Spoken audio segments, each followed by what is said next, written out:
J'ai toujours pensé qu'une famille devait se soutenir. C'est ainsi que mes parents m'ont élevé, et c'est ce que j'ai essayé d'inculquer à mon fils, Elliot. Avec le recul, je réalise que j'ai fait une erreur quelque part. Peut-être l'ai-je trop gâté. Peut-être ne l'ai-je pas assez responsabilisé. Ou peut-être était-ce simplement qu'après la mort de mon mari, Renaud, j'avais peur de perdre la seule personne qu'il me restait. Alors, j'ai fermé les yeux sur beaucoup de choses. Je m'appelle Edith Winters. J'ai 67 ans et depuis 5 ans, je vis seule dans la maison que Renaud et moi partagions à Luzarches, une petite ville assez tranquille pour accueillir la vieillesse, mais pas au point de se sentir coupé du monde. Nous avons acheté cette maison il y a près de 30 ans, quand Elliot en avait 12. Je me souviens de lui courant à travers les pièces, choisissant la plus grande chambre, de son excitation en découvrant le jardin avec son grand chêne, parfait pour une cabane. Renaud travaillait comme agent d'assurance à l'époque. Ce n'était pas la profession la plus romantique, mais elle nous a permis de vivre décemment. J'étais institutrice en école primaire et j'adorais mon métier. Nous n'étions pas riches, mais nous n'avons jamais manqué de rien. Et avec le temps, nous avons même pu faire quelques bons investissements.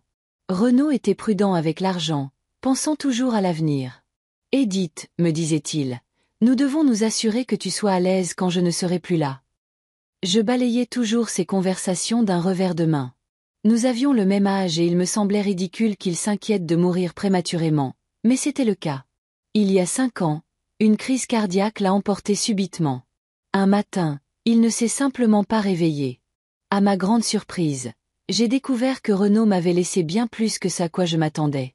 Assurance, placement, épargne. Il s'est avéré qu'il n'était pas seulement prudent, mais véritablement prévoyant. Les premiers mois après sa mort, j'avais à peine l'énergie de me lever le matin. Elliot et sa femme, Tiphaine, étaient là pour moi, m'aidant avec les formalités administratives, l'organisation des funérailles, les affaires ménagères. Je leur en étais éternellement reconnaissante. Puis mes petits-enfants, Perle, qui avait 9 ans à l'époque, et Orion, qui en avait 5, venaient souvent dormir à la maison. Nous faisions des biscuits, regardions de vieux films, et leur présence m'aidait à ne pas sentir la maison si vide. Mais peu à peu, quelque chose a commencé à changer. Les visites sont devenues moins fréquentes. Elliot appelait de plus en plus souvent pour des « affaires » quand il avait besoin d'argent. Au début, c'était des demandes raisonnables. Aider à payer l'école privée de Perle, acheter un matelas orthopédique pour Orion quand il a commencé à avoir des problèmes de dos. Je n'ai jamais dit non. Après tout, pourquoi moi, une vieille femme seule, aurais-je tout cet argent ? Maman, tu sais qu'on te remboursera, disait Elliot. Mais nous savions tous les deux que cela n'arriverait pas. Tiphaine a commencé à passer chez moi uniquement pour déposer les enfants quand Elliot et elle avaient besoin de temps pour eux. Elle était toujours pressée, un téléphone à la main, avec une légère irritation dans la voix. Comme si je n'étais pas la mère de son mari, mais une parente éloignée avec qui il fallait garder contact par politesse. « Edith, les enfants ne doivent pas manger de sucreries après 18 heures, disait-elle depuis le seuil. Et Perle doit réviser ses tables de multiplication. Ne les laissez pas sur leur téléphone jusqu'au milieu de la nuit comme la dernière fois. » Je n'ai jamais laissé les enfants sur leur téléphone jusqu'au milieu de la nuit. C'était son exagération, sa façon de me faire sentir coupable, mais je gardais le silence. C'était peut-être ma plus grande erreur. Un jour, Elliot m'a invité à dîner. C'était si soudain que j'ai soupçonné un piège. Nous nous sommes retrouvés dans un petit café du centre de Luzarches. Il avait l'air nerveux, faisant tourner la salière entre ses mains, évitant mon regard. « Maman, a-t-il finalement dit, Tiphaine et moi avons l'opportunité d'acheter une maison au domaine de la colline. » Le domaine de la colline était un nouveau quartier chic de Luzarches. On y construisait des maisons pour les gens qui voulaient montrer qu'ils avaient de l'argent. « C'est formidable, ai-je dit, même si je savais où il voulait en venir. Le problème, c'est qu'il nous manque un peu pour la compte. » Il a enfin levé les yeux vers moi. « Je pensais que tu pourrais peut-être nous aider. » Je me souviens avoir regardé mon fils et l'avoir revu comme le petit garçon à qui j'achetais des glaces au parc. Le garçon à qui j'ai appris à faire du vélo. Le garçon pour qui j'aurais tout fait. Et j'ai dit oui. Pas seulement pour aider avec la compte, mais pour payer la maison en totalité. Pourquoi ? Peut-être espérais-je que cela nous ramènerait à l'époque où nous étions vraiment une famille. Peut-être voulais-je simplement me sentir utile. Il faudra juste la mettre à ton nom, a dit Elliot. À cause de notre historique de crédit, la banque ne nous accorde pas un taux très favorable. On la remettra à notre nom plus tard. J'ai accepté cela aussi. Quelle importance de savoir à qui la propriété est enregistrée, tant que c'est pour la famille. Je ne réalisais pas à quel point j'étais naïve à l'époque. La maison du domaine de la colline a coûté la quasi-totalité de mes économies, mais je n'ai eu aucun regret quand je l'ai vue pour la première fois. Grande, moderne, avec des baies vitrées et un jardin où mes petits-enfants pourraient jouer. Je sentais que je faisais ce qu'il fallait. Elliot et Tiffen étaient heureux. Ils ont organisé une pendaison de crémaillère et m'ont même invité.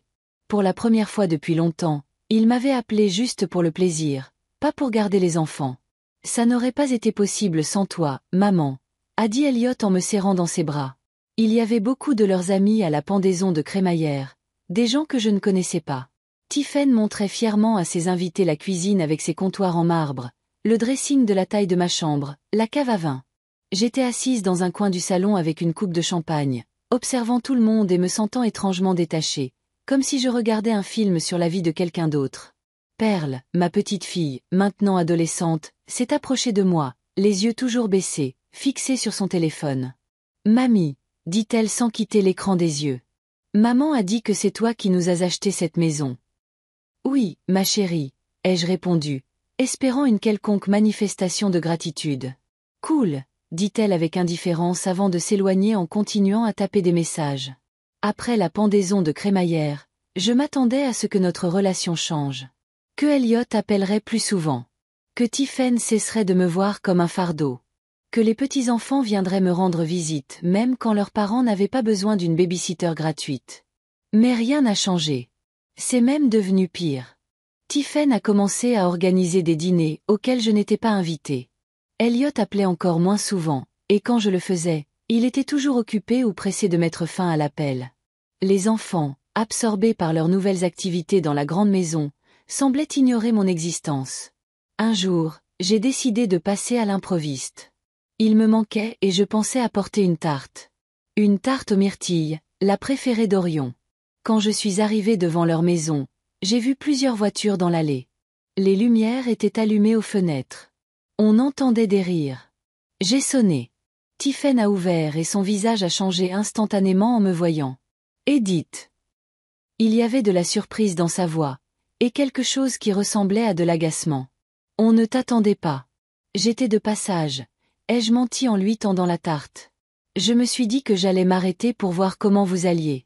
« Nous avons des invités, » dit-elle, sans m'inviter à entrer. Des collègues d'Elliot du bureau. Un dîner d'affaires. Derrière elle, je pouvais voir la table dressée, des bouteilles de vin, des gens en tenue décontractée qui ne ressemblaient pas à des associés. J'ai vu mon fils, qui m'a remarqué et s'est figé une seconde, puis a fait semblant d'être absorbé par une conversation. « Je ne resterai pas longtemps, » ai-je dit, sentant une boule dans ma gorge. Je voulais juste voir mes petits-enfants. Ils sont chez un ami, a répondu rapidement Tiffen en prenant la tarte. Je leur dirai que tu es passé. La porte s'est refermée et je suis restée sur le seuil de la maison que je leur avais achetée, qui, légalement, m'appartenait toujours. À ce moment-là, je me suis sentie si vieille et indésirable d'une manière que je n'avais jamais ressentie auparavant.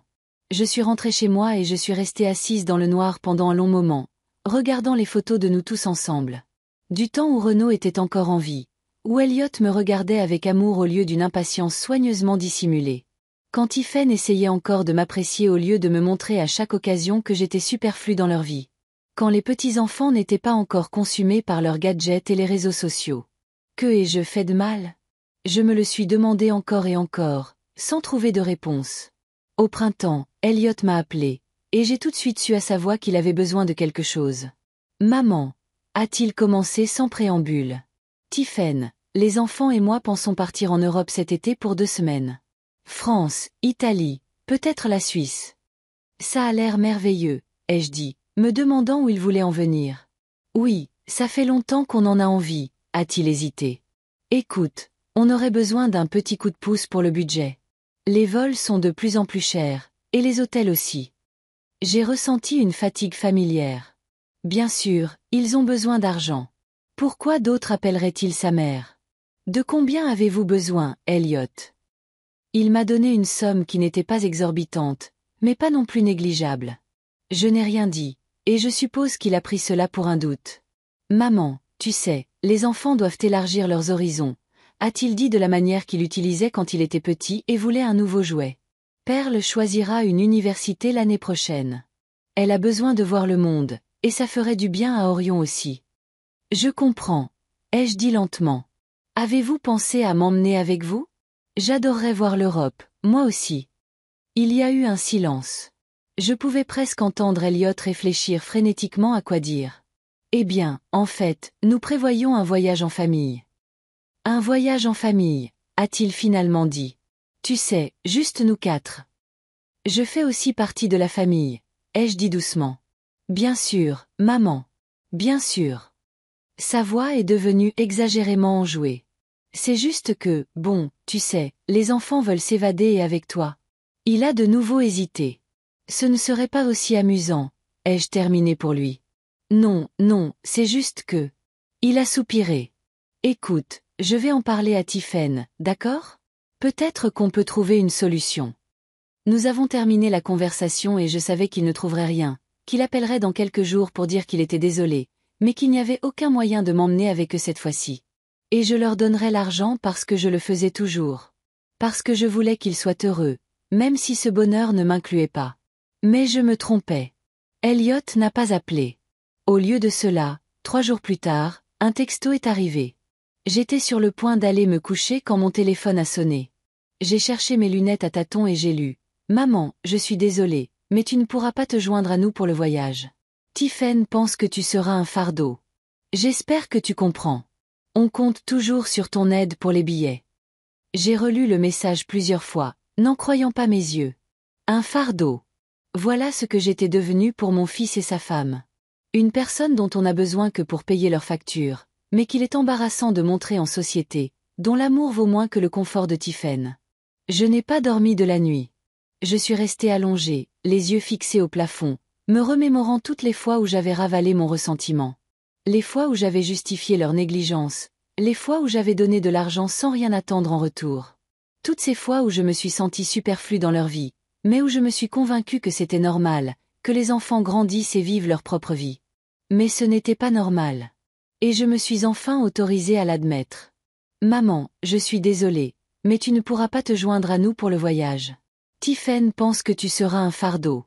J'espère que tu comprends. On compte toujours sur ton aide pour les billets. Je relisais ces mots encore et encore, comme si j'espérais qu'ils changeraient par magie, qu'il y aurait une trace de regret entre les lignes, un soupçon de compréhension de la douleur que je devais ressentir. Mais il n'y avait rien de tel, juste la froide énonciation d'un fait. Je suis un fardeau, et une demande d'argent, comme si c'était une évidence. J'ai posé le téléphone et je suis allée à la fenêtre. La nuit était claire, parsemée d'étoiles aussi lointaines que mon fils l'était maintenant. Je me suis demandé s'il avait pensé une seule seconde à ce que je ressentirais en lisant son message. Ou l'avait-il simplement envoyé et oublié, se tournant vers la discussion avec Tiphaine sur l'endroit où il logerait à Paris? La fatigue a finalement eu raison de moi, et je me suis endormie dans le fauteuil près de la fenêtre. Je me suis réveillée avec un rayon de soleil sur le visage. J'avais le cou raide et la bouche sèche.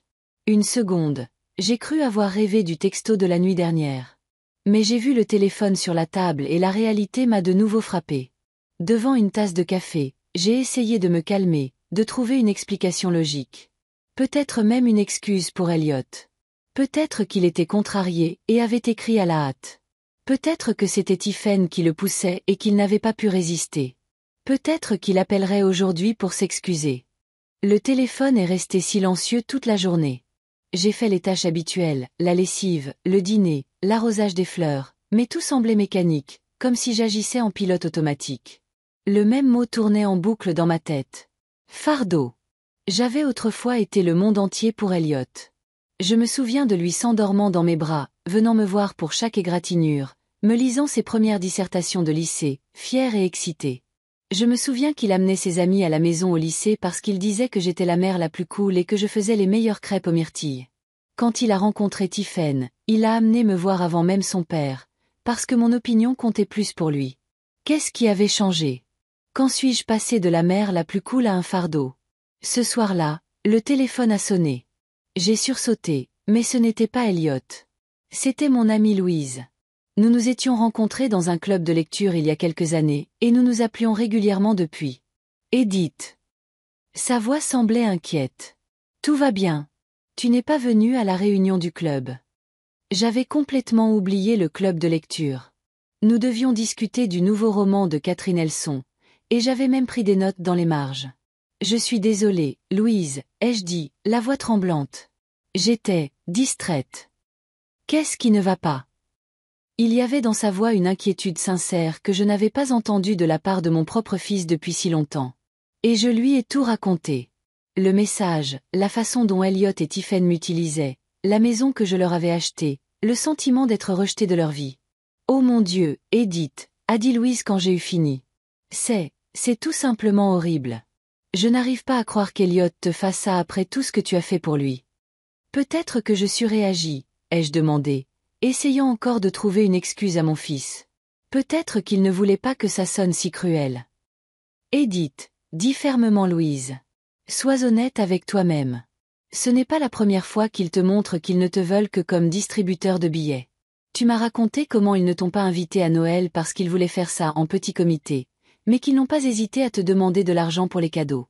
Comment ils ont oublié ton anniversaire, mais s'en sont souvenus le lendemain quand ils avaient besoin d'argent pour les réparations de la voiture. Ce n'est pas un accident.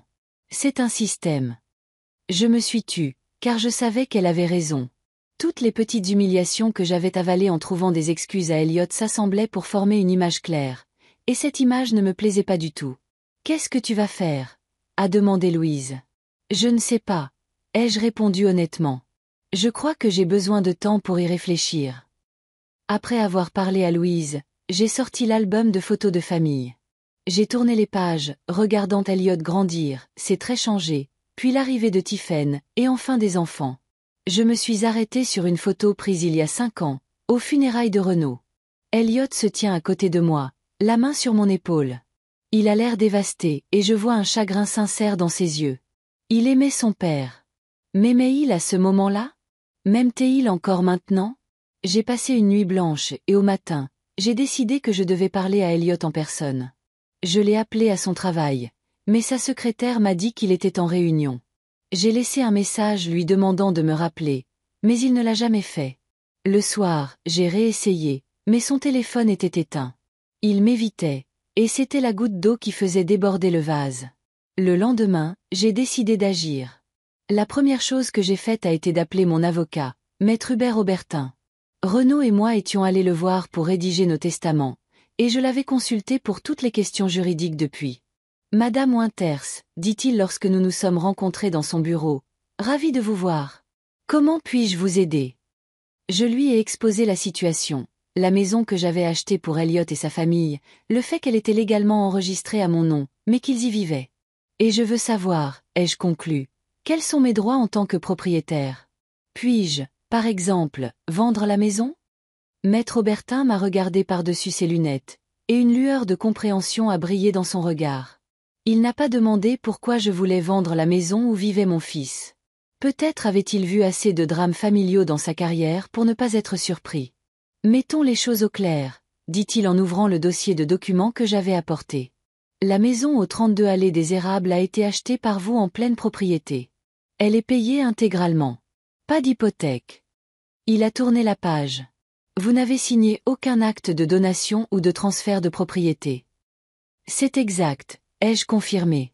Elliot avait dit que nous transférerions la maison à son nom plus tard, mais cela ne s'était jamais produit. Dans ce cas, a dit Maître Aubertin en fermant le dossier, légalement, la maison vous appartient entièrement. Vous avez tout à fait le droit de la vendre, de la louer ou d'en disposer de toute autre manière que vous jugerez appropriée. Et le fait que ma famille y habite, ai-je demandé, ont-ils des droits?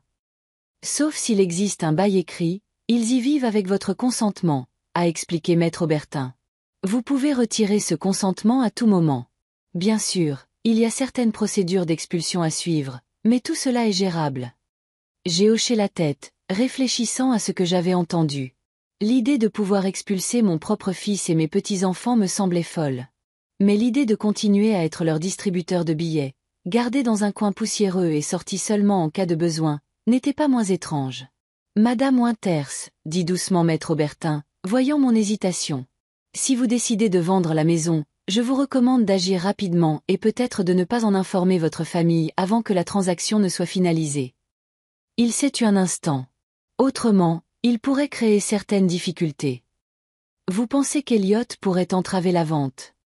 Je pense qu'un homme qui considère sa mère comme un fardeau mais n'a pas honte de lui demander de l'argent pourrait bien essayer de l'empêcher de disposer de sa propriété, a dit délicatement maître Aubertin. Ces mots m'ont frappé comme une gifle. Il avait raison. Elliot ne serait pas compréhensif. Il serait indigné, criant que je l'avais trahi, que j'avais ruiné l'avenir de ses enfants. Il ne verrait pas que c'est lui qui m'avait trahi par son attitude. Merci pour vos conseils, ai-je dit en me levant. J'ai besoin d'y réfléchir. En quittant le bureau de maître Aubertin, je me suis dirigé vers le parc. C'était une chaude journée de printemps. Des familles avec des enfants se promenaient, des couples âgés se tenaient la main, des gens promenaient leurs chiens. La vie quotidienne ordinaire, pleine de petites joies et de soucis. Je les regardais et je pensais à ma vie, aux humiliations quotidiennes qui en faisaient partie. Je me suis souvenu de Tiphaine révisant avec défi la liste de courses que je faisais pour mes petits-enfants, barrant les cochonneries.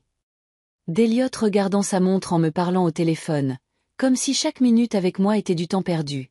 De Perle, ma petite fille, disant un jour à son amie assez fort pour que je l'entende, « C'est ma grand-mère.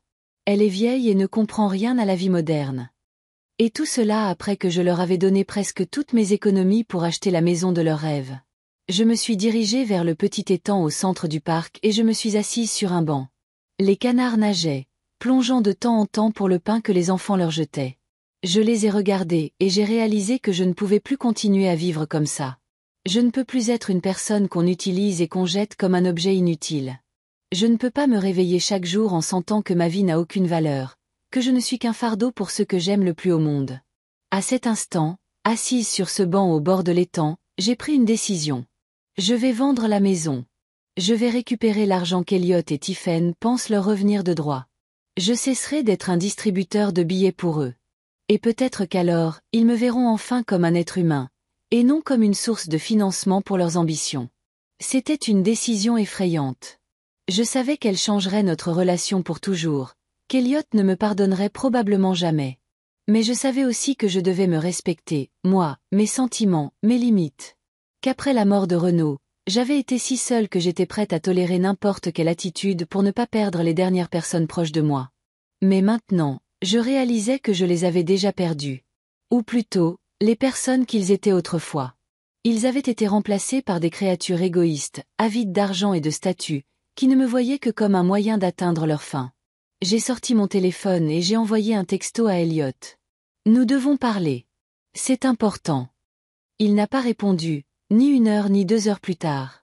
Le soir, j'ai essayé d'appeler. Le téléphone était éteint. Il m'évitait. Et cela n'a fait que renforcer ma résolution. Si mon propre fils ne peut pas trouver 5 minutes pour me parler après ce message, alors il ne se soucie pas de mes sentiments. Alors je ne suis vraiment qu'une source d'argent pour lui. En rentrant chez moi, j'ai appelé maître Aubertin. Je veux vendre la maison, ai-je dit sans préambule. Le plus tôt possible. En êtes-vous sûre, madame Winters? Je pouvais entendre le doute dans sa voix. Absolument, ai-je répondu, sans aucune hésitation dans la mienne. Dans ce cas, dit maître Aubertin après une pause, je vous recommanderai une excellente agente immobilière, et j'accompagnerai personnellement la transaction pour éviter toute complication. Nous avons convenu de nous rencontrer le lendemain pour discuter des détails. En raccrochant, je me suis sentie étrangement soulagée, comme si j'avais enlevé un poids lourd de mes épaules que je portais depuis toutes ces années.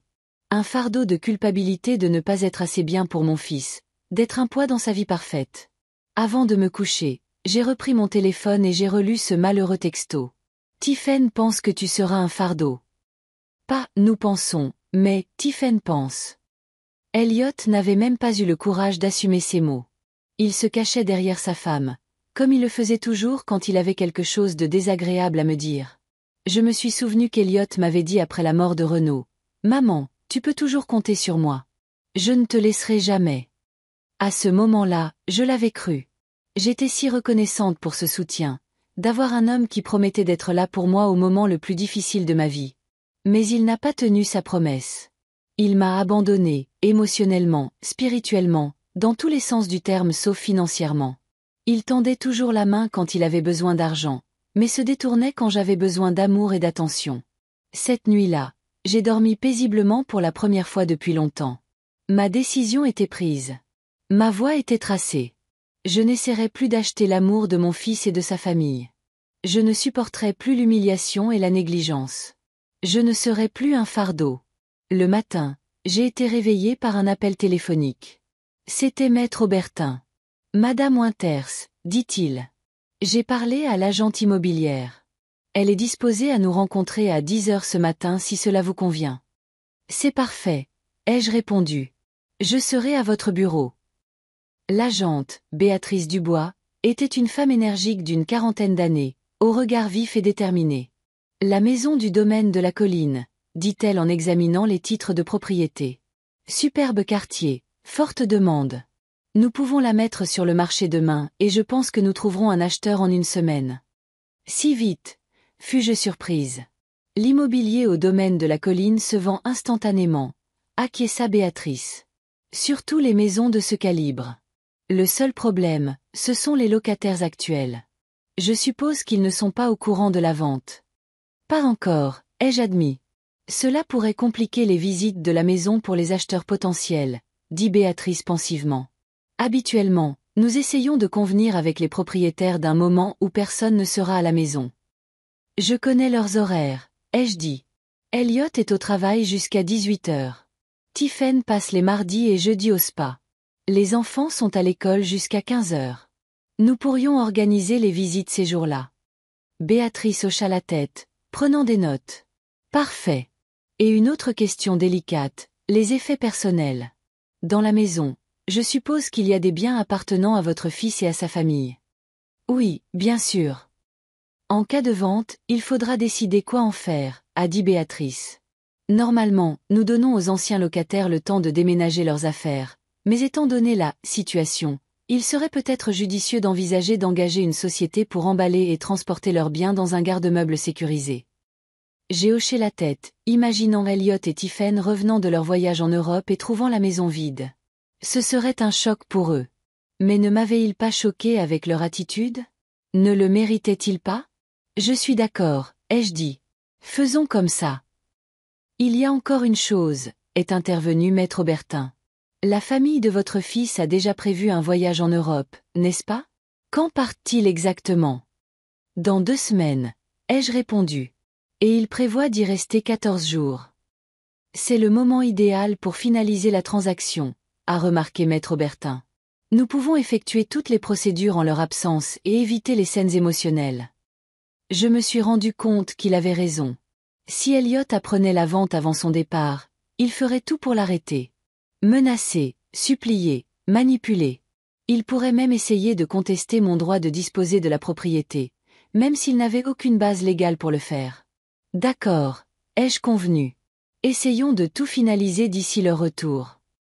Béatrice et Maître Aubertin ont échangé un regard, et j'ai compris qu'ils me voyaient comme une vieille femme insensible qui mettait son propre fils à la rue. Ils ne connaissaient pas toute l'histoire, n'avaient pas lu ce message, n'avaient pas vu comment j'avais été utilisée et humiliée pendant des années. Madame Winters, dit prudemment Maître Aubertin.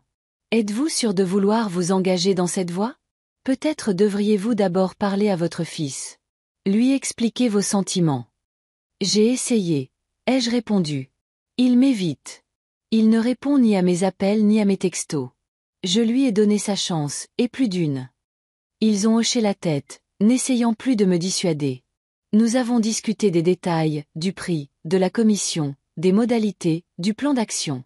Quand tout fut convenu, Béatrice a dit, « Je vais préparer les documents et vous contacterai demain. Nous ferons des photos professionnelles de la maison pour l'annonce dès que vous donnerez le feu vert. » J'ai quitté le bureau de Maître Aubertin avec le sentiment d'avoir signé le verdict de ma relation avec mon fils, mais aussi avec le sentiment que, pour la première fois depuis longtemps, j'avais fait quelque chose pour moi-même et non pour les autres. Que j'avais enfin repris le contrôle de ma vie et de ma dignité. À la maison, j'ai de nouveau tenté de contacter Elliot. Cette fois, il a répondu, mais sa voix était irritée. « Maman, je suis vraiment occupée en ce moment. Qu'est-ce qui ne va pas? Nous devons parler, ai-je dit. De ton message, du fait que Tiffen pense que je suis un fardeau. Oh, ça, dit-il, sans le moindre remords dans la voix. Écoute, tu te rends bien compte que c'est juste une façon de parler. Tiphaine ne voulait rien dire de mal. Alors pourquoi ne voulez-vous pas m'emmener avec vous? Ai-je demandé sans détour. Eh bien, a-t-il hésité. C'est juste que nous prévoyons des vacances très actives. Beaucoup de marches, de visites. Nous avons peur que ce soit difficile pour toi. J'ai failli rire. Des vacances actives? Je faisais 1 heure de marche tous les matins. Du yoga 2 fois par semaine. J'étais en meilleure forme qu'Elliot, qui ne pouvait pas monter au 3e étage sans être essoufflé. Et c'est pour ça que tu me demandes quand même de l'argent pour ce voyage? Ai-je demandé. Ben oui, dit-il d'un ton las. Pourquoi, il y a un problème? Non, ai-je menti. Aucun problème. Je voulais juste m'assurer d'avoir bien compris la situation. Bien, dit Elliot avec soulagement. Écoute, je dois y aller. Je t'appelle plus tard, d'accord? Il a raccroché sans attendre ma réponse. Comme toujours. J'ai posé le téléphone et j'ai senti mes derniers doutes s'évaporer. Mon fils ne voyait rien de mal à me traiter de fardeau tout en me demandant de l'argent. Il ne ressentait pas le moindre sentiment de culpabilité. Pour lui, c'était normal. Mais pour moi, ça ne l'était plus. Je me suis réveillée le lendemain matin avec une détermination que je n'avais pas ressentie depuis très longtemps. Il y avait quelque chose de libérateur à cesser enfin de laisser les autres décider de ce que je devais ressentir et de comment je devais vivre ma vie. Je n'allais plus être simplement un distributeur de billets pratiques pour Elliot et Tiphaine. La première chose que j'ai faite a été d'appeler la banque et d'annuler le virement automatique que j'avais mis en place pour le paiement mensuel du jardinier et de la fille au père chez Elliot. Ils avaient insisté sur ces dépenses nécessaires, peu après leur emménagement, arguant que dans un quartier décent, c'est ainsi que les choses se faisaient. J'avais accepté, comme presque toujours. Le directeur de la banque a semblé surpris. Madame Winters, en êtes-vous sûre? Ces paiements sont en place depuis plus de 6 mois. Absolument sûr, ai-je répondu fermement. Encore une chose. Je souhaite révoquer la procuration que j'ai donnée à mon fils pour gérer mes comptes. Après la mort de Renaud, j'avais donné une procuration à Elliot, juste au cas où, avait-il dit. Cela semblait raisonnable à l'époque. Maintenant, je réalisais que c'était juste une autre forme de contrôle. Très bien, Madame Winters, a dit le directeur avec précaution. Nous vous enverrons un formulaire à remplir. Il devra être signé devant notaire. Je passerai aujourd'hui, ai-je répondu. Il y a autre chose dont je voulais discuter. J'ai raccroché et j'ai envoyé un message à Béatrice Dubois, l'agente immobilière. J'ai confirmé que j'étais prête à lancer immédiatement le processus de vente de la maison. Ensuite, j'ai fait la liste de tous les engagements financiers que j'avais pris envers Elliot et sa famille, des frais de scolarité de l'école privée des petits-enfants à l'assurance de leur voiture. La liste était impressionnante. Je n'avais pas réalisé à quel point ils avaient puisé dans mon portefeuille. Béatrice a répondu presque instantanément. Parfait. Je peux passer pour les photos aujourd'hui à 14 heures. Si personne n'est à la maison, j'aurai tous les documents prêts d'ici demain. Je savais que le mardi, Tiphaine passait toute la journée au spa et les enfants étaient à l'école. Elliot, bien sûr, était au travail. Le timing était parfait. Oui, il n'y aura personne à 14 heures. J'ai mes clés. Ai-je répondu. Je ressentais un mélange d'émotions, de la détermination mêlée d'anxiété, de la satisfaction avec une pointe d'amertume. Une partie de moi n'arrivait toujours pas à croire que je faisais vraiment cela, que je vendais la maison où vivait mon fils et sa famille sans les prévenir. Mais l'autre partie, celle qui avait été humiliée et utilisée, savait que c'était la seule solution. À la banque, j'ai été accueillie avec le respect toujours accordé aux clients ayant des comptes solides. La conseillère financière, Madame Pratt, m'a accompagnée dans un bureau privé. Que puis-je faire pour vous, Madame Winters? Je prévois de recevoir une somme d'argent conséquente de la vente d'un bien immobilier, ai-je dit sans détour. Et j'aimerais discuter des options d'investissement. Les yeux de Madame Pratt ont brillé d'intérêt. Bien sûr, nous avons plusieurs produits d'investissement attractifs. Quel niveau de risque vous intéresse? Modéré, ai-je répondu après une courte pause. Je ne veux pas tout risquer, mais je ne veux pas non plus que l'argent dorme sur mon compte. Nous avons passé près d'1 heure à discuter de diverses options, des obligations prudentes aux fonds plus risqués. Finalement, j'ai décidé de répartir les futurs fonds de la vente de la maison. Une partie dans des investissements sur à long terme, et une autre dans des comptes plus flexibles pour les voyages et autres dépenses dont je rêvais depuis si longtemps. Encore une chose, ai-je dit lorsque nous avons terminé avec le plan d'investissement. Je veux changer mon testament. Après la mort de Renaud, j'avais refait mon testament, laissant tout à Elliot. Cela m'avait semblé naturel à l'époque. À qui d'autre devrais-je laisser mes biens qu'à mon fils unique? Mais maintenant, je voyais que c'était une décision hâtive. Vous aurez besoin d'un notaire ou d'un avocat pour rédiger un nouveau testament, a dit Madame Pratt. Nous pouvons vous recommander plusieurs spécialistes. Merci, mais j'ai déjà un avocat. Je suis sortie de la banque avec le sentiment d'avoir fait le premier pas vers ma nouvelle vie. Une vie où je respecterais moi-même et mes besoins, sans tout sacrifier pour des gens qui ne me voyaient que comme un portefeuille. À la maison, je me suis occupée d'une autre chose importante. J'ai commencé à planifier un voyage. C'était un rêve que Renaud et moi avions toujours reporté à plus tard. Nous voulions voir l'Italie, parcourir les petites villes de Toscane, visiter les musées de Florence et goûter à l'authentique cuisine italienne dans des trattorias familiales. Mais d'abord, il fallait financer les études d'Elliot. Puis il y a eu les petits-enfants. Ensuite, la santé de Renaud a commencé à décliner. Il y avait toujours une raison de remettre le rêve à plus tard. Maintenant, j'ai décidé qu'il n'y avait plus rien à reporter. J'ai ouvert mon ordinateur portable et j'ai commencé à chercher des informations sur les circuits en Italie pour les voyageurs plus âgés. J'ai trouvé plusieurs options qui me semblaient intéressantes. Petits groupes, guides expérimentés, hôtels confortables. Je ne voulais pas partir complètement seul, mais les circuits en bus bruyants ne m'attiraient pas non plus. À 14 heures, j'ai retrouvé Béatrice à la maison d'Elliot. Elle était arrivée avec un photographe, et ils se sont mis au travail pendant que j'attendais dans la voiture. Je ne voulais pas entrer. Cela aurait ravivé trop de souvenirs. 1 heure plus tard, Béatrice est revenue, me montrant les photos sur son appareil. La maison était superbe. Des pièces spacieuses inondées de lumière, des meubles parfaitement assortis, que j'avais également payés, un jardin bien entretenu. Excellent, a dit Béatrice. Avec des photos comme celle-ci et dans ce quartier, la maison partira très vite. J'ai déjà reçu des préapprobations de plusieurs acheteurs potentiels qui recherchent exactement ce type de bien. En combien de temps pouvons-nous conclure l'affaire, ai-je demandé, pensant au voyage d'Elliot en Europe, qui commencerait dans 10 jours. Avec un acheteur motivé et si tous les documents sont en règle, 1 semaine, a dit Béatrice avec confiance. Surtout si l'acheteur est prêt à payer comptant, sans crédit immobilier. J'ai hoché la tête. Le temps était court, mais c'était suffisant si nous agissions rapidement. Lançons-nous, ai-je dit. Je veux que cette affaire soit conclue avant. J'ai hésité, ne voulant pas entrer dans les détails de mes problèmes familiaux. Que votre fils ne revienne d'Europe, a terminé Béatrice pour moi. Elle était assez expérimentée pour comprendre la situation. Ne vous inquiétez pas, nous aurons tout réglé à temps. Le lendemain, Béatrice a appelé avec des nouvelles.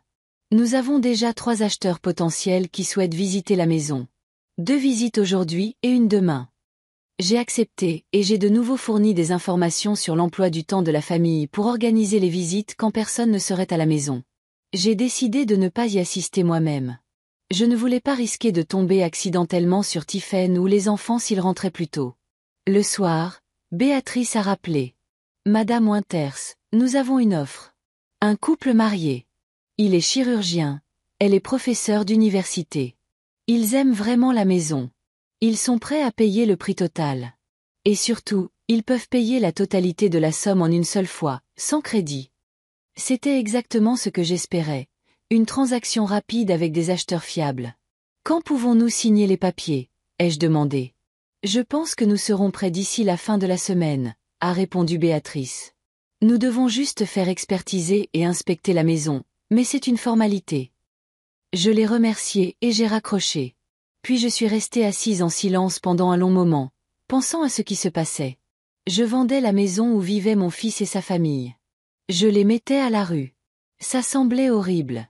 Mais ne m'avaient-ils pas jeté de leur vie? N'avaient-ils pas clairement fait comprendre que je n'étais qu'un fardeau pour eux? Le téléphone a sonné, me tirant de mes pensées. C'était Elliot. Maman, a-t-il commencé sans me saluer. J'ai reçu un appel de la banque. Qu'est-ce qui se passe?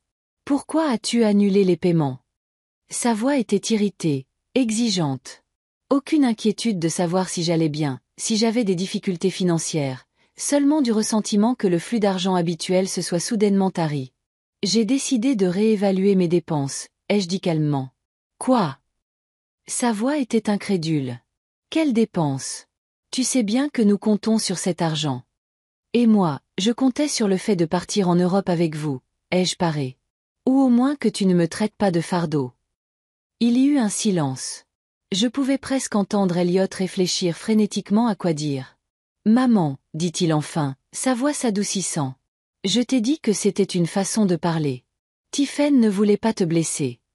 Et toi? Voulais-tu me blesser en me transmettant ces mots? En n'essayant même pas de les adoucir? Écoute, n'en faisons pas toute une histoire, dit-il avec une pointe d'irritation. C'était juste un malentendu. Mais ce n'est pas le moment de se vexer. Nous avons besoin de cet argent. Le jardinier a déjà appelé pour dire que le paiement n'était pas passé. Tu sais quoi, Elliot? Ai-je dit, sentant une vague de colère monter en moi. J'en ai assez. Assez d'être uniquement une source d'argent pour vous. Assez que vous ne pensiez à moi que lorsque vous avez besoin de quelque chose. Assez d'être un fardeau qu'on n'emmène pas en voyage en famille mais qui doit les payer. Maman, de quoi parles-tu? Sa voix était paniquée. Nous t'aimons. Bien sûr que tu n'es pas seulement une source d'argent pour nous. Vraiment? Ai-je demandé. Alors dis-moi, quand est-ce que tu m'as appelé pour la dernière fois juste pour prendre de mes nouvelles? Pas pour demander de l'argent, pas pour laisser les enfants, mais juste pour parler. Quand est-ce que tu m'as emmené dîner ou au cinéma pour la dernière fois? Quand es-tu intéressé à ma vie pour la dernière fois? Il se tut, et ce silence était plus éloquent que n'importe quel mot. C'est bien ce que je pensais, ai-je dit. Elliot, j'ai pris une décision. Je ne paierai plus vos factures, et vous allez devoir vous occuper de vos finances vous-même, comme des adultes. Mais, maman, commença-t-il. Cette conversation est terminée, ai-je dit, et j'ai raccroché. Il m'a fallu quelques minutes pour me calmer. Mes mains tremblaient. Mon cœur battait la chamade. Mais avec l'excitation, je me sentais étrangement soulagée, comme si je m'étais débarrassée d'un lourd fardeau que je portais depuis trop longtemps. Le téléphone a de nouveau sonné. Elliot essayait de me rappeler. Je n'ai pas répondu. Une minute plus tard, un message est arrivé. Maman, nous devons parler. C'est important. J'ai coupé le son et j'ai rangé le téléphone. Assez. J'avais vécu trop longtemps pour les besoins des autres, les désirs des autres. Il était temps de commencer à vivre ma propre vie. Les jours suivants se sont déroulés dans une activité fébrile. Béatrice a organisé quelques visites supplémentaires et nous avons bientôt eu 3 offres d'acheteurs potentiels. J'ai choisi le premier couple. Leur offre n'était pas la plus élevée, mais ils étaient prêts à conclure l'affaire rapidement et n'exigeaient aucune condition supplémentaire. Elliot continuait d'appeler et d'envoyer des textos. Les messages étaient d'abord exigeants, puis suppliants, puis de nouveau agressifs. Je les ai tous ignorés. Tiphaine a appelé une fois, la première fois qu'elle composait mon numéro elle-même depuis que nous nous connaissions. Je ne lui ai pas répondu non plus. Une semaine plus tard, Béatrice a appelé avec la bonne nouvelle. Madame Winters, tout est prêt pour la signature. Les acheteurs ont versé un acompte et l'inspection de la maison s'est bien passée. Nous pouvons conclure l'affaire demain. C'était parfait, 3 jours avant qu'Elliot et sa famille ne partent pour l'Europe. J'aurai tout le temps d'organiser le transport de leurs affaires vers le garde-meubles. Le lendemain, j'ai rencontré les acheteurs dans le bureau de Maître Aubertin. Le docteur Philippe et sa femme se sont avérés être un couple agréable d'âge moyen, avec des sourires sincères et des manières polies. Ils m'ont dit qu'ils cherchaient une maison au domaine de la colline depuis longtemps et qu'ils étaient ravis quand celle-ci est soudainement apparue sur le marché. Vous avez une belle maison, Madame Winters, a dit le docteur Philippe. Nous vous promettons que nous en prendrons bien soin.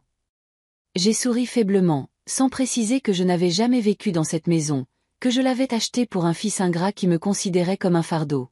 La signature des papiers a pris moins d'1 heure.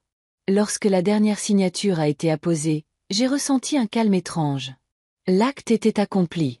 Je ne possédais plus la maison, ce qui signifiait qu'Elliot et sa famille non plus. Félicitations pour cette transaction réussie, a dit Maître Aubertin en me serrant la main. L'argent sera déposé sur votre compte dans les 24 heures. J'ai hoché la tête, le remerciant pour son aide. Puis je me suis tournée vers Béatrice. Et pour les affaires? Quand pouvons-nous les déménager? J'ai déjà pris des dispositions avec la société de déménagement, a-t-elle dit. Ils sont prêts à commencer l'emballage et le déménagement demain matin. Tout sera transporté au garde-meubles d'ici ce soir. Parfait, ai-je dit. Je veux que tout soit fait avant le retour des anciens locataires. Béatrice a hoché la tête avec compréhension. Ne vous inquiétez pas, Madame Winters. Nous allons tout organiser.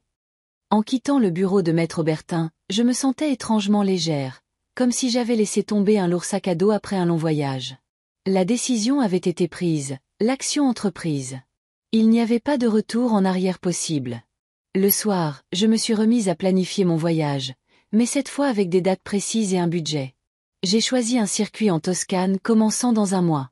Assez de temps pour me préparer, mais pas assez pour que je puisse changer d'avis. J'ai réservé ma place dans le groupe, payé la compte, puis acheté les billets d'avion, aller-retour, en classe affaires. Pourquoi pas? Je pouvais me le permettre, et c'était mon premier grand voyage depuis des années. Le lendemain, comme prévu, la société de transport est arrivée à la maison d'Elliott. Je leur ai remis les clés et je suis partie. Je ne voulais pas assister au processus. Béatrice a promis de tout superviser personnellement. Le soir, elle a appelé. Toutes les affaires sont emballées et transportées au garde-meubles. Le docteur et Madame Philippe auront les clés demain comme convenu. Merci, ai-je dit. Et pour l'avis. Maître Aubertin, Béatrice et moi avions longuement discuté de la manière d'informer Elliott de ce qui s'était passé. Finalement, nous avions décidé que la meilleure chose à faire était de laisser une lettre aux voisins expliquant la situation et l'adresse du garde-meuble où se trouvaient leurs affaires. La lettre a été remise aux voisins de gauche, comme vous l'avez demandé, a dit Béatrice. Ils ont promis de la donner à votre fils à son retour de voyage. C'est parfait, ai-je dit. Merci encore pour tout. J'ai raccroché et je suis restée assise dans mon fauteuil, regardant par la fenêtre pendant un long moment. Demain, Elliott et sa famille s'envoleraient pour l'Europe, ignorant qu'ils n'avaient plus d'endroit où revenir. Était-ce une vengeance cruelle? Peut-être.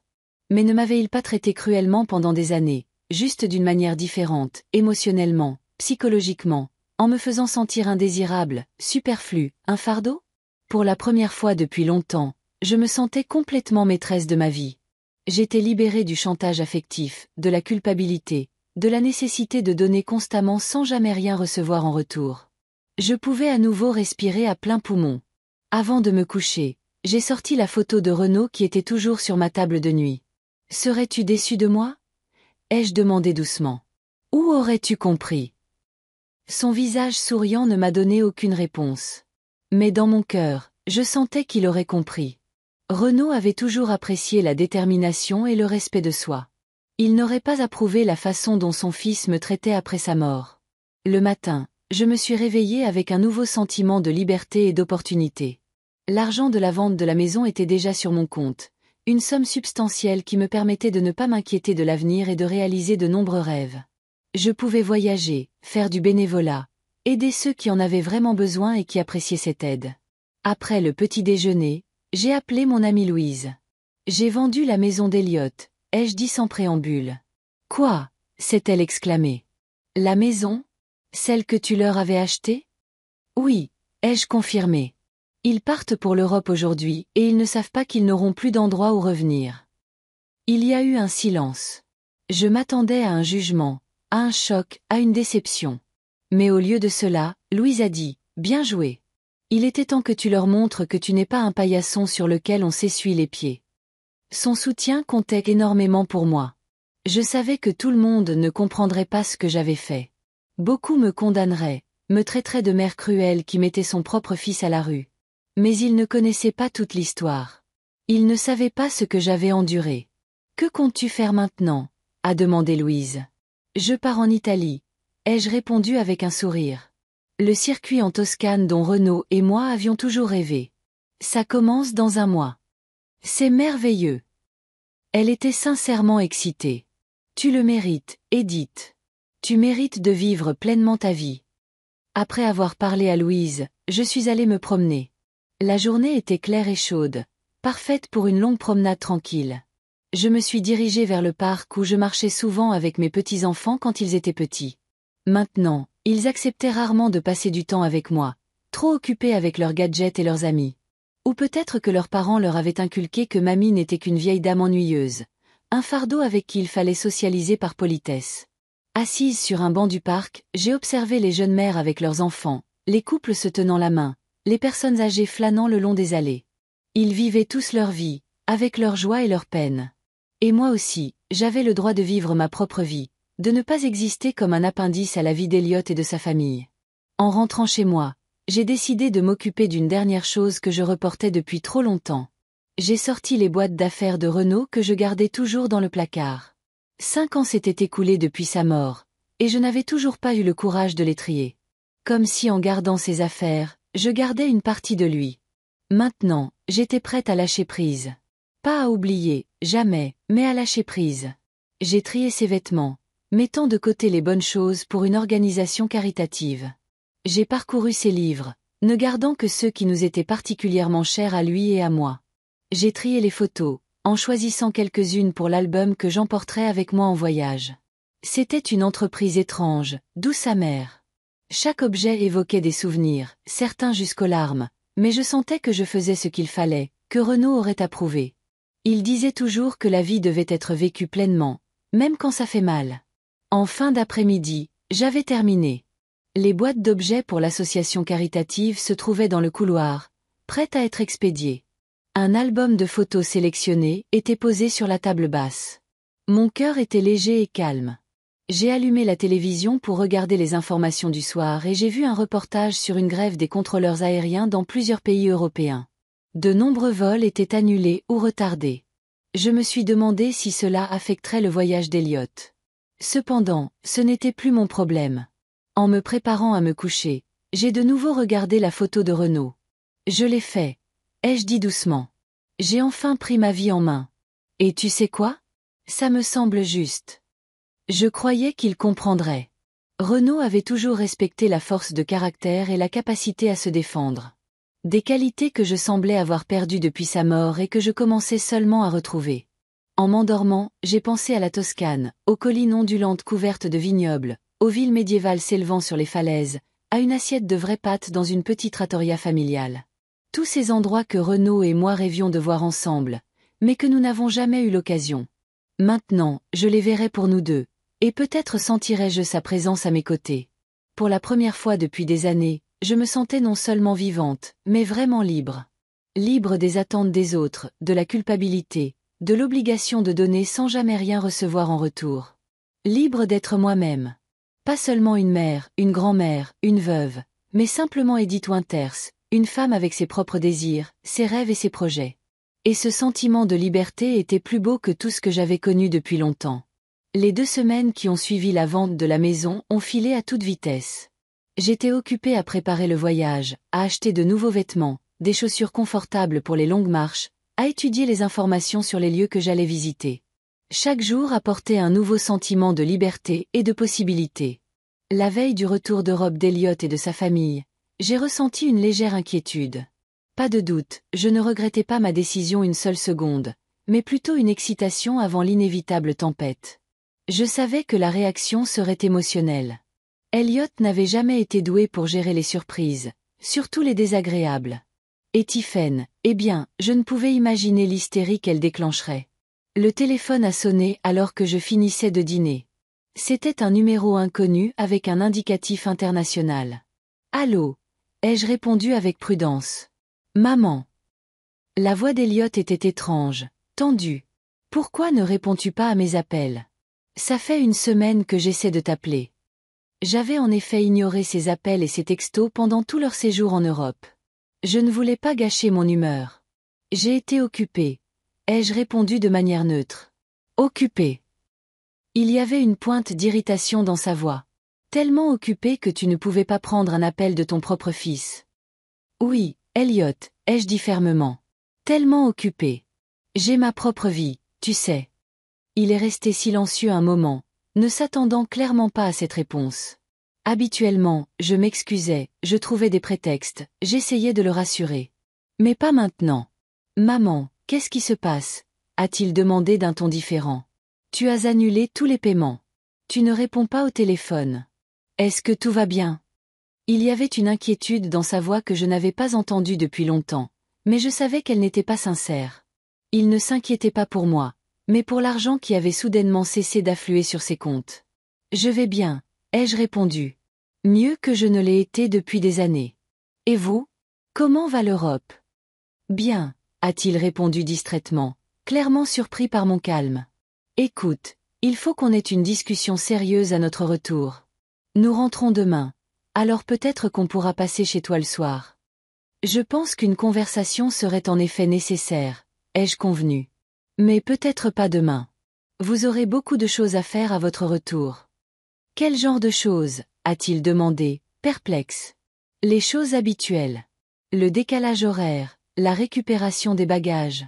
À bientôt, Elliot, ai-je dit, sans répondre à sa question. Bon voyage. J'ai raccroché avant qu'il ne puisse poser d'autres questions. Mon cœur battait la chamade, mais je me sentais étrangement calme. J'avais fait ce que j'avais à faire. Maintenant, il ne me restait plus qu'à attendre les conséquences. J'ai passé le lendemain à la maison, attendant l'appel inévitable. Il a sonné vers 18 heures, exactement au moment où j'estimais qu'Elliot et sa famille auraient dû arriver de l'aéroport à leur ancienne maison. « Que as-tu fait » Sa voix était basse, chargée d'une rage à peine contenue. « Bonjour, Elliot, ai-je répondu calmement. Je suppose que vous êtes rentré. Maman, a-t-il presque grogné. Mais qu'est-ce qui se passe, bon sang? Pourquoi y a-t-il des gens qui vivent dans notre maison? Où sont toutes nos affaires? Vos affaires sont en sécurité dans un garde-meuble, ai-je dit. L'adresse est sur la lettre que j'ai laissée chez les voisins. Et les nouveaux propriétaires, le docteur Philippe et sa femme, vivent dans la maison. Un couple très sympathique. Il y a eu un silence assourdissant. Je pouvais presque voir Elliot essayant de comprendre ce que je venais de dire. Les expressions d'incrédulité, de choc et de colère se succédant sur son visage. « Tu as vendu notre maison » a-t-il finalement réussi à articuler. « J'ai vendu ma maison », l'ai-je corrigé. Celle qui était à mon nom et entièrement payée avec mon argent. « Mais nous y vivions » a-t-il crié. « C'était notre maison. Comment as-tu pu » Très simplement, ai-je répondu, en restant calme. Je suis allé voir une agente immobilière, j'ai trouvé des acheteurs, j'ai signé les papiers. Juste une transaction immobilière. Toi, balbutia-t-il d'indignation. Tu n'en avais pas le droit. En fait, si, ai-je rétorqué. Légalement, je suis la propriétaire de la maison. Nous n'avons jamais signé d'acte de donation ou de vente à votre nom. Souviens-toi, tu as insisté pour qu'elle soit à mon nom pour des raisons de commodité avec la banque. C'était temporaire. Sa voix s'est brisée en un cri. On devait la remettre à notre nom plus tard. Mais nous ne l'avons pas fait, ai-je dit. Et maintenant, c'est trop tard. Une voix de femme a retenti au téléphone, stridente, hystérique. Tiphaine exigeait le téléphone. Une seconde plus tard, elle me hurlait dans l'oreille. Vieille sorcière. Comment as-tu pu faire ça à ton propre fils? À tes propres petits-enfants? Où sommes-nous censés vivre maintenant? Bonsoir, Tiphaine, ai-je dit, ne cédant pas à la provocation. Je suis sûr qu'avec vos revenus, vous pouvez trouver un logement convenable. Peut-être pas au domaine de la colline, mais assez confortable. Nos revenus. Sa voix a grimpé d'une octave. Tu sais très bien que nous ne pouvons pas nous permettre une maison comme celle-là avec nos salaires. C'est pour ça que tu as accepté d'aider. Exactement, ai-je convenu calmement.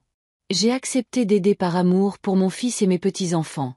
Mais quand on m'a traité de fardeau, j'ai réalisé que mon aide n'était pas appréciée. Eh bien, maintenant vous êtes libéré de ce fardeau. C'était juste une façon de parler, a crié Tiphaine. Ce n'est pas ce que nous voulions dire. Que vouliez-vous dire, Tiphaine, ai-je demandé. Que je suis assez bonne pour payer votre maison, vos voitures, l'école de vos enfants, votre jardinier, votre fille au père, mais pas assez bonne pour partir en vacances avec vous. Que vous n'avez besoin de moi que comme d'un distributeur de billets, mais pas comme d'un membre de la famille. Tu as tout compris de travers. Il y avait des larmes dans sa voix. Nous t'aimons. Vraiment? Ai-je demandé. Alors pourquoi ne m'avez-vous pas invité à dîner au cours de la dernière année? Pourquoi n'avez-vous pas appelé juste pour prendre de mes nouvelles? Pourquoi mes petits-enfants ont-ils cessé de venir me voir, sauf quand vous aviez besoin d'une baby-sitter gratuite? Elle est restée silencieuse. Et il y avait plus de vérité dans ce silence que dans tous ses cris. Écoute, a dit Tiphaine enfin, d'un ton différent. Discutons-en. Nous pouvons passer tout de suite. Non, ai-je dit fermement. Pas aujourd'hui. Vous devez récupérer vos affaires du garde-meuble, trouver un endroit où loger. Vous avez beaucoup de choses à faire, et moi, je pars demain. Tu pars? Où ça? Elle semblait sincèrement surprise. En Italie, ai-je dit. Pour un circuit en Toscane. J'ai toujours voulu voir Florence. En Italie? A-t-elle demandé comme si elle ne pouvait pas en croire ses oreilles. Mais et nous? Et vous? Ai-je demandé. Vous êtes des adultes. Vous pouvez vous en sortir. Après tout, je ne suis qu'un fardeau, n'est-ce pas? J'ai entendu Elliot reprendre le téléphone. Maman. Sa voix était plus sobre, mais avec une pointe de désespoir.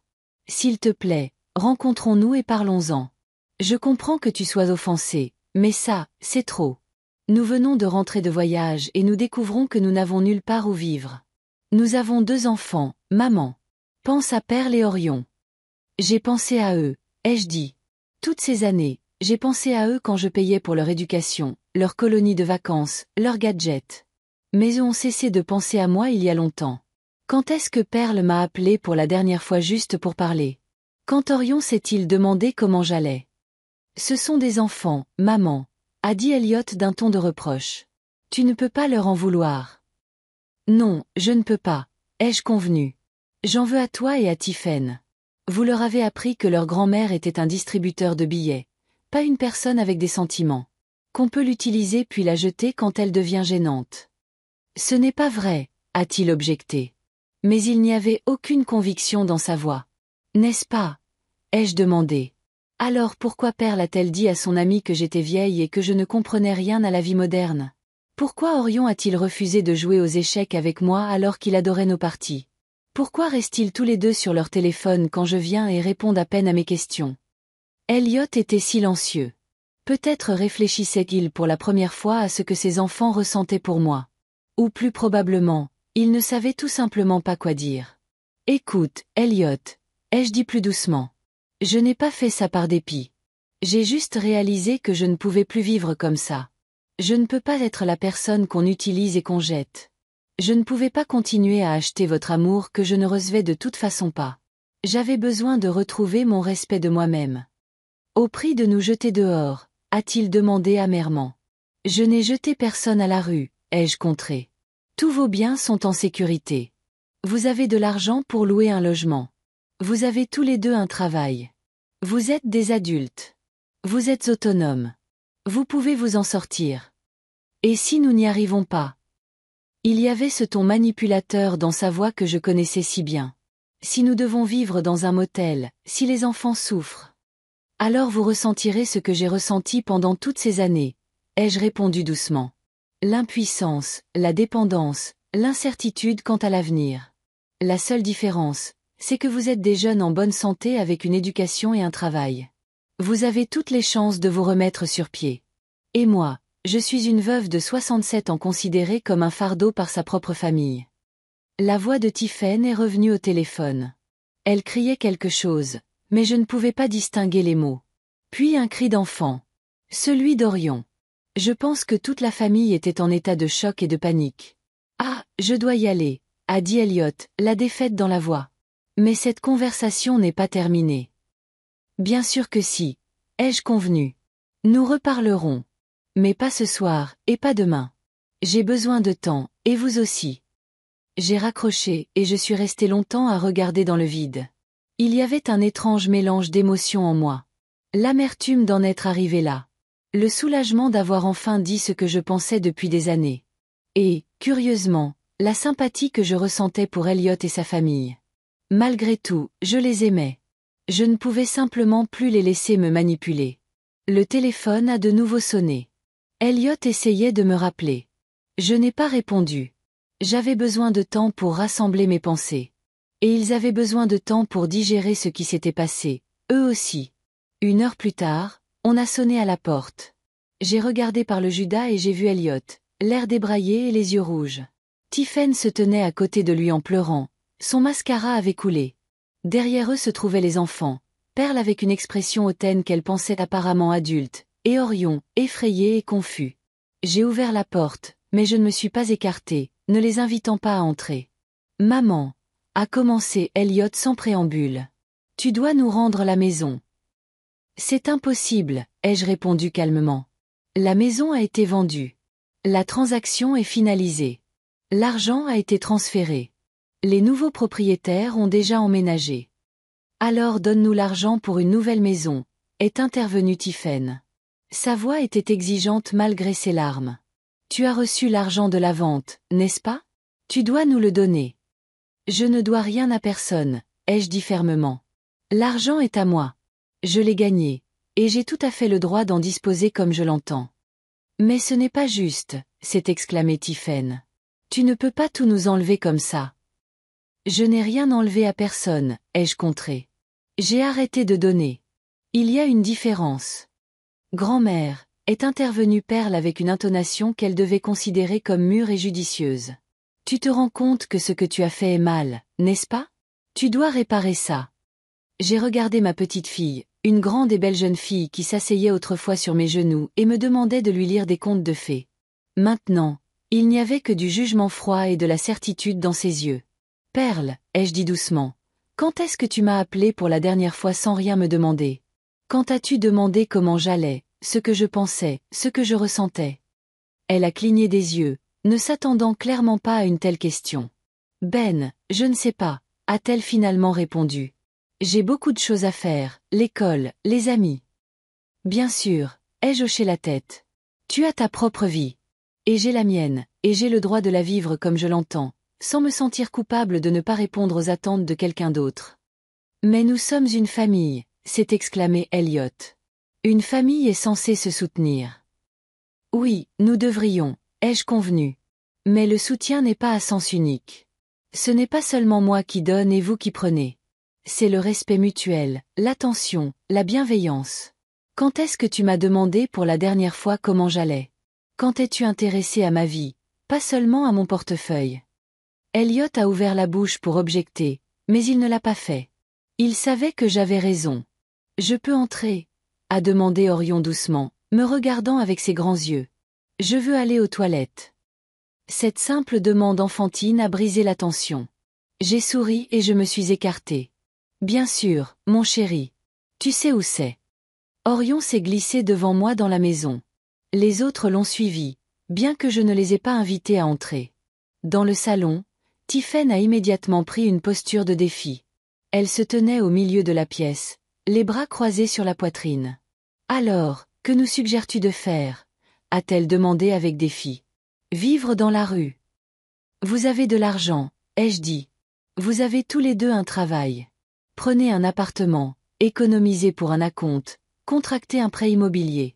Faites ce que font des millions d'autres personnes qui n'ont pas la chance d'avoir une grand-mère riche. Mais ça va prendre des années, s'est exclamé Tiphaine. Nous ne pouvons pas vivre dans un appartement en location.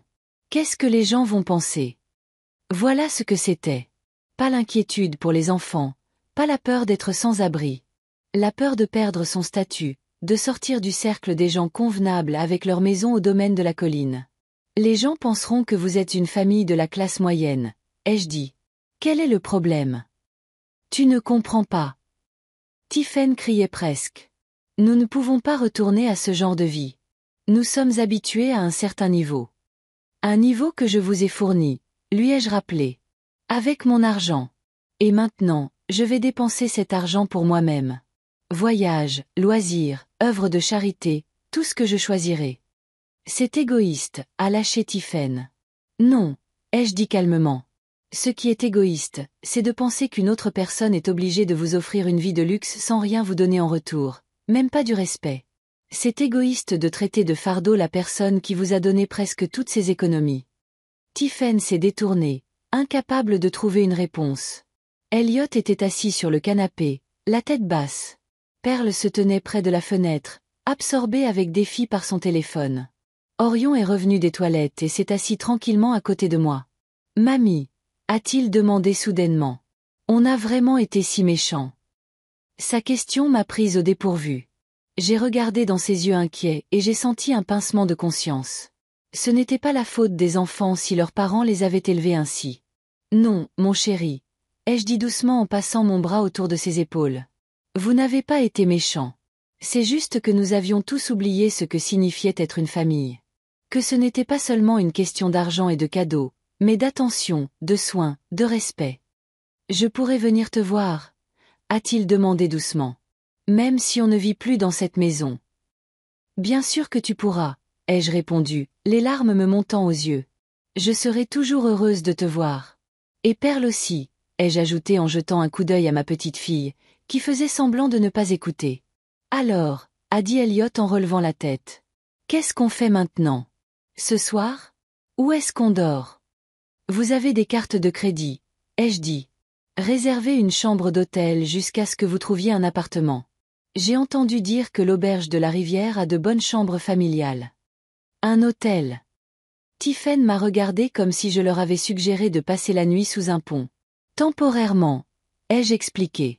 Jusqu'à ce que vous trouviez un logement permanent. Pourquoi ne pouvons-nous pas rester ici? A demandé Perle, entrant pour la première fois dans la conversation. Tu as une grande maison, grand-mère. Je l'ai regardée, surprise par cette suggestion. Ne réalisait-elle pas ce qui s'était passé? Que j'avais enfin décidé de vivre ma propre vie au lieu d'être un appendice à leur existence. Parce que j'ai besoin de mon propre espace, ai-je répondu. Et parce que je pars en Italie demain. L'Italie, s'est exclamé Tiphaine. Tu pars sérieusement en voyage alors que ta famille est sans abri? Absolument sérieusement, ai-je confirmé. Les billets sont achetés. Le circuit est payé. Et non, je n'annule pas le voyage. C'est un rêve que je reporte depuis trop longtemps. C'est. Tiphaine suffoquait d'indignation. C'est tout simplement cruel. Non, Tiphaine, ai-je objecté calmement. Ce qui était cruel, c'était de m'utiliser comme un distributeur de billets pendant des années, puis de me traiter de fardeau. Ce qui était cruel, c'était d'inculquer à mes enfants que leur grand-mère n'était qu'une vieille femme ennuyeuse, bonne seulement à donner de l'argent. Ce qui était cruel, c'était de me nier le droit à ma propre vie, à mes propres désirs, à ma propre dignité. Tiphaine s'est détournée, se couvrant le visage de ses mains. Elliot s'est levé et s'est approché d'elle, passant son bras autour de ses épaules. Ils avaient l'air si perdus, si peu préparés à cette tournure des événements. Une partie de moi voulait les réconforter, leur dire que tout irait bien, que je les aiderais. Mais l'autre partie, celle qui avait enfin trouvé sa voie, savait que ce serait un pas en arrière. Retour à mon ancienne vie où j'étais utilisée et non appréciée. Vous feriez mieux de partir, ai-je dit doucement. Il se fait tard et vous devez trouver un endroit où dormir. Maman.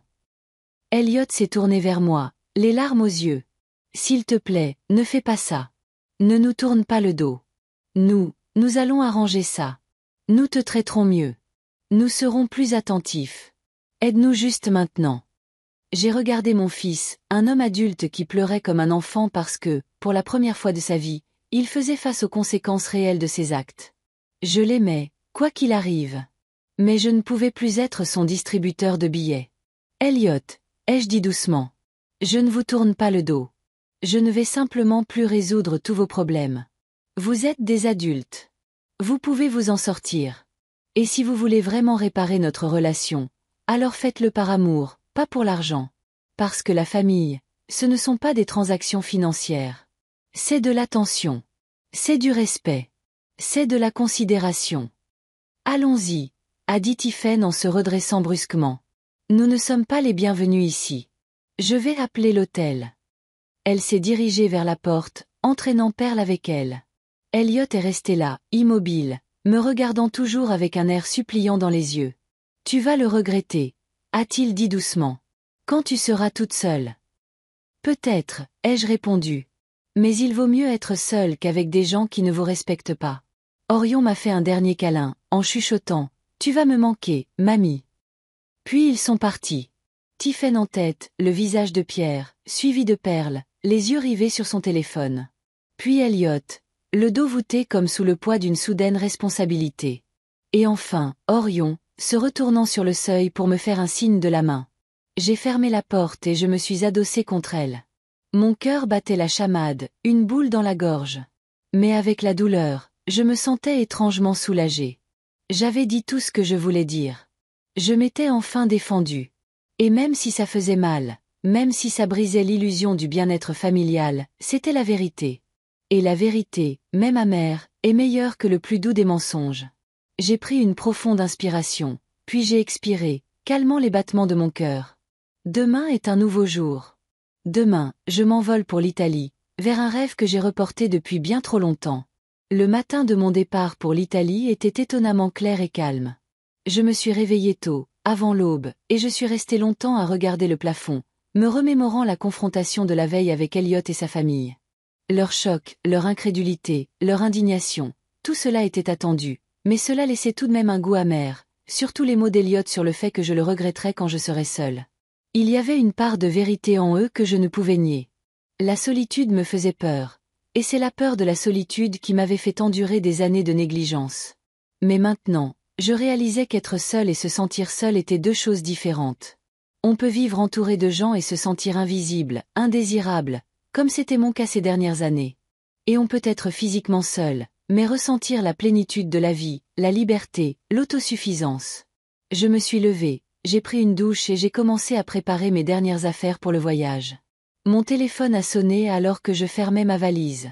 Elliot. Je savais qu'il appellerait, essayant de nouveau de manipuler mes sentiments, d'invoquer la pitié.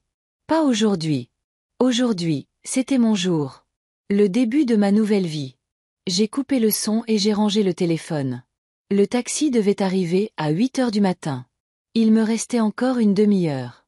Je me suis assise dans le fauteuil près de la fenêtre, celui où Renaud aimait lire le soir, et j'ai ouvert le guide sur la Toscane. J'ai tourné les pages, regardant les photos de petites villes perchées sur les collines, les vignobles s'étendant à l'horizon, les rues médiévales que j'allais bientôt parcourir. Un sentiment chaleureux d'anticipation m'a envahi. Soudain, on a sonné à la porte. Je me suis tendue. Elliot était-il vraiment arrivé si tôt? Je suis allée à la porte et j'ai regardé par le judas. À ma grande surprise, sur le seuil se tenait Orion, mon plus jeune petit-fils, seul, sans ses parents ni sa sœur. J'ai ouvert la porte. Orion, que fais-tu ici si tôt? Où sont tes parents? Ils sont à l'hôtel, a-t-il répondu en se dandinant d'un pied sur l'autre.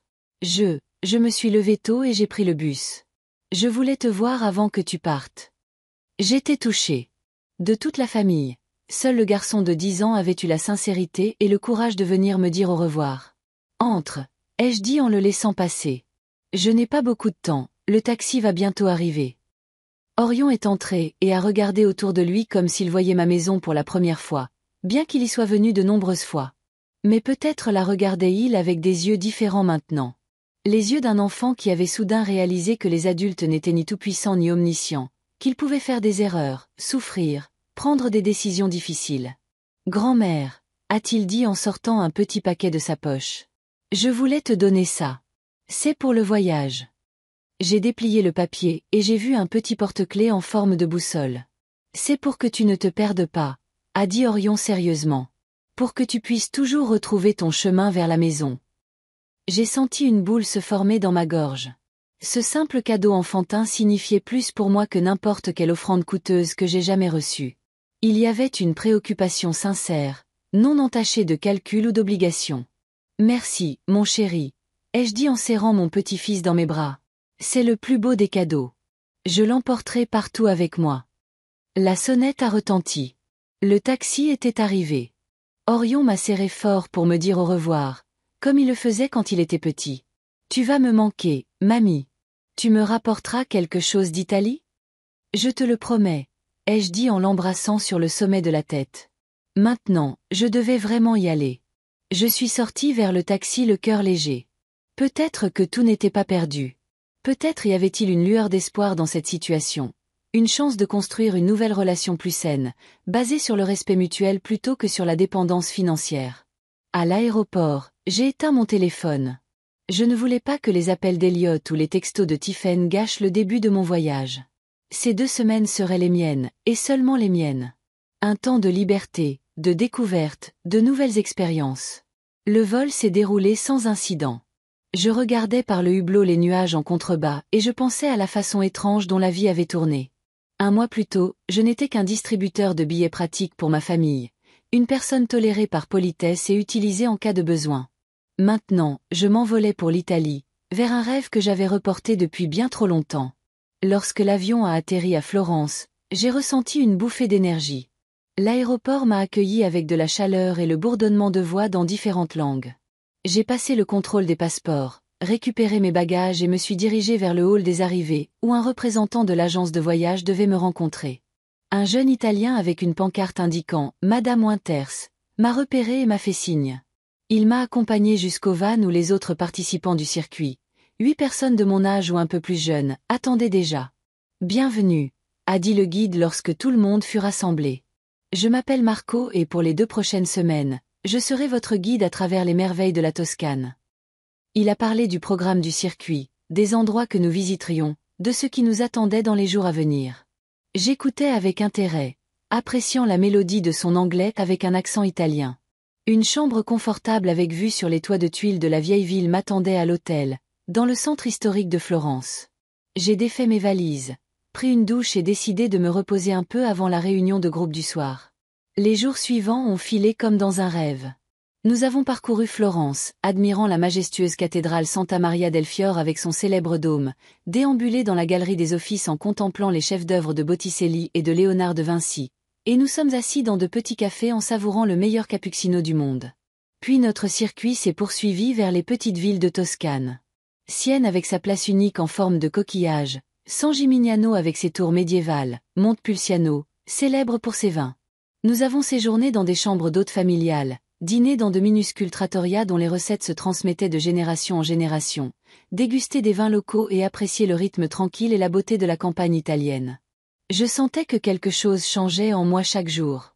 C'était comme si le poids de nombreuses années tombait progressivement de mes épaules, me libérant pour de nouvelles sensations, de nouvelles pensées, une nouvelle vie. Je ne me considérais plus comme la veuve de Renaud ou la mère d'Eliott. J'étais juste Edith, une femme voyageant en Italie, appréciant la bonne nourriture, des conversations intéressantes et la beauté du monde qui l'entourait. Une relation chaleureuse et amicale s'est développée dans notre groupe. Nous prenions le petit déjeuner ensemble, discutant des plans de la journée, déjeunions ensemble dans de petits restaurants et profitions des promenades nocturnes dans les rues anciennes. Je me suis particulièrement rapprochée de Grace et Robert, un couple canadien, ainsi que d'une voyageuse seule nommée Viviane, dont le mari, comme le mien, était décédé quelques années auparavant. Un soir, assise sur la terrasse de notre chambre d'hôte à Montepulciano, un verre de vin local à la main, Viviane m'a demandé « Edith, qu'est-ce qui t'a poussé à faire ce voyage ? Tu as dit que tu en rêvais depuis longtemps, mais pourquoi maintenant ?» J'ai hésité. Devais-je raconter mon histoire compliquée à ces gens que je ne connaissais que depuis une semaine ? Puis j'ai décidé que je voulais la partager. Je voulais entendre un avis extérieur, de personnes non impliquées dans cette situation. Alors, je leur ai tout raconté. La mort de Renaud, la détérioration progressive de ma relation avec Eliott et sa famille, la maison que je leur avais achetée, ce malheureux texto, ma décision de vendre la maison et de commencer à vivre pour moi-même. Quand j'ai terminé, il y a eu un silence. J'avais peur de voir le jugement sur leur visage, car je n'avais pas fait ce qu'on attend d'une bonne mère et d'une grand-mère aimante. Mais au lieu du jugement, j'ai vu de la compréhension. « Tu sais, » a dit Grace, « je pense que tu as fait ce qu'il fallait. C'est dur, douloureux, mais c'est la bonne chose à faire. Personne ne mérite d'être traité comme ça, surtout par ses propres enfants. » Je suis d'accord, a acquiescé Robert. J'ai un ami qui a soutenu financièrement son fils pendant des années, payant ses dettes, lui donnant de l'argent pour une entreprise qui n'a jamais fait de profit. Finalement, le fils s'y est habitué. Il pensait que l'argent de son père lui revenait de droit. Ce n'est pas une relation saine.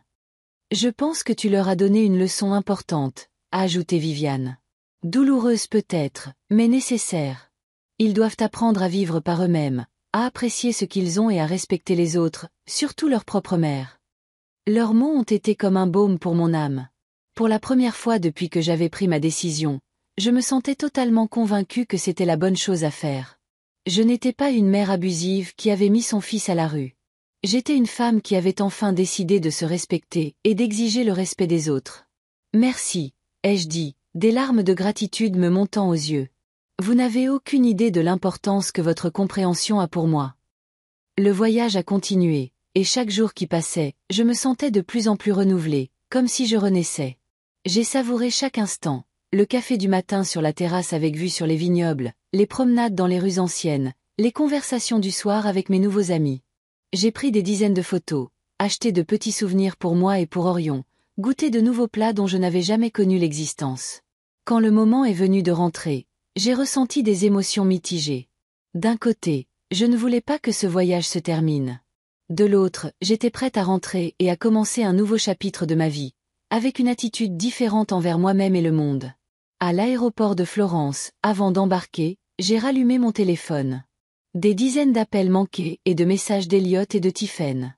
Mais maintenant, parmi eux, il y en avait quelques-uns de Perle, ma petite fille aînée, qui ne m'avait jamais écrit auparavant. J'ai ouvert le premier. Mamie, quand est-ce que tu rentres? On vit dans un appartement horrible. Maman pleure tout le temps. Papa a dit que tu dois nous aider. Je te l'ai déjà dit, Elliot, ai-je répondu fermement. J'aiderai en cas de réel besoin. Mais vous achetez une nouvelle maison ou payez pour votre ancien style de vie? Non. Il s'est levé, et dans ses yeux, j'ai vu une lueur du vieil Elliot, le manipulateur, habitué à obtenir tout. Le deuxième était plus direct. Ce n'est pas juste. Toutes mes amies vivent dans des maisons normales et nous, on vit dans ce trou. Je ne peux inviter personne. Pourquoi tu nous as fait ça? Et enfin, le troisième, envoyé la veille. Je suis désolée pour les messages précédents. Papa m'a dit pourquoi tu avais vendu la maison. Je ne réalisais pas qu'on te traitait si mal. Tu me manques. Ce dernier message m'a touchée. Peut-être y avait-il vraiment une chance de changement dans cette situation, de construire une nouvelle relation, plus saine. Lorsque l'avion a atterri à l'aéroport de Roissy, je me sentais étrangement calme. Je retournais dans la même ville, la même maison, mais j'étais une personne différente, plus forte, plus confiante, plus libre. J'ai pris un taxi et je suis rentrée chez moi. En passant devant le quartier du domaine de la colline où Elliot et sa famille vivaient autrefois, je n'ai ressenti aucun regret, aucune culpabilité, juste la certitude tranquille que ma décision était la bonne. À la maison, tout était comme je l'avais laissé. J'ai défait ma valise, pris une douche et malgré la fatigue du vol, j'ai décidé d'appeler Elliot. Mieux valait affronter la tempête que d'attendre qu'elle vous trouve. Il a répondu dès la première sonnerie, comme s'il était assis avec le téléphone à la main. « Maman, tu es rentrée ?» « Oui, Elliot, ai-je répondu calmement. « Je suis à la maison. On peut passer. » Sa voix était un mélange d'impatience et de prudence. « On a besoin de parler. »« Pas aujourd'hui, » ai-je dit. « Je suis fatiguée du voyage. Faisons ça demain. 14 heures. » « D'accord, » a-t-il accepté rapidement, comme s'il avait peur que je change d'avis. « Demain à 14 heures. » J'ai raccroché, et j'ai longtemps regardé par la fenêtre l'Usarche. Demain serait le début d'une nouvelle phase de ma vie. Une vie dans laquelle je ne me sacrifierai plus pour ceux qui ne m'appréciaient pas. Une vie dans laquelle je me respecterai et j'exigerai le respect des autres. Une vie dans laquelle je ferai les choses dont je rêvais sans procrastiner, sans sacrifier mes désirs pour le bien des autres. Le matin, je me suis réveillée reposée et pleine d'énergie. J'ai pris mon petit déjeuner, j'ai rangé la maison, j'ai même fait des biscuits, non pas pour Elliot, mais pour Orion, que je savais les adorer. Puis je me suis assise et j'ai écrit une liste claire et précise de ce que je ferais et ne ferais pas dans ma relation avec la famille de mon fils. Je ne leur donnerai pas d'argent pour des caprices. Je ne tolérerai pas la négligence. Je ne paierai pas leurs factures ni ne leur achèterai de maison. Mais je serai heureuse de voir mes petits-enfants s'ils veulent venir me rendre visite.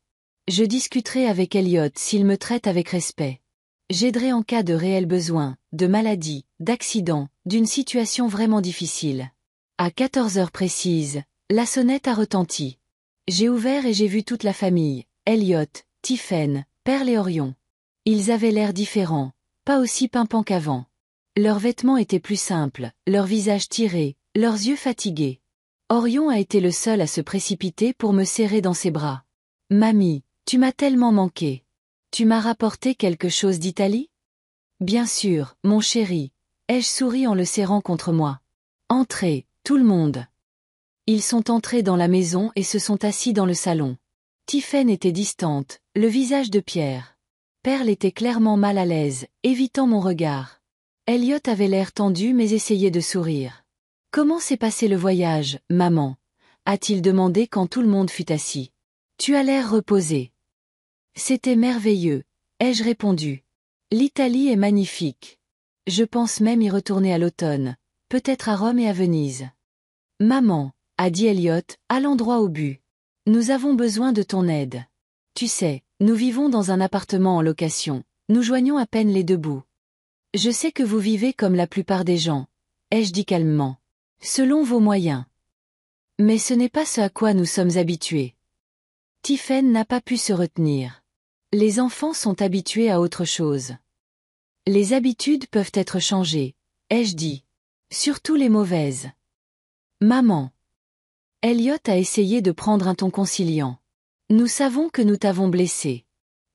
J'ai eu tort. Je n'aurais pas dû te traiter de fardeau. Je n'aurais pas dû te traiter avec autant de consumérisme. Je suis désolée. J'ai regardé mon fils attentivement. Son remords était-il sincère ou était-ce juste une nouvelle tactique pour obtenir ce qu'il voulait? Je te pardonne, Elliot, ai-je dit après une pause. Mais le pardon ne signifie pas que les choses redeviendront comme avant. Les choses ont changé. J'ai changé. Qu'est-ce que tu veux dire? A-t-il demandé avec lassitude. Je ne serai plus votre distributeur de billets, ai-je répondu sans détour. Je ne vous achèterai plus de maison, ne paierai plus vos factures, ne financerai plus votre style de vie. Vous êtes des adultes. Vous avez un travail. Vous pouvez prendre soin de vous. Mais, comment ça, Elliot? Mais je serai heureuse de voir mes petits-enfants, ai-je continué, ne le laissant pas m'interrompre. Je serai heureuse de communiquer avec vous tant que cela est basé sur le respect mutuel, et non sur la dépendance financière. Et j'aiderai en cas de réel besoin, maladie, accident, urgence. Elliot et Tiphaine ont échangé un regard.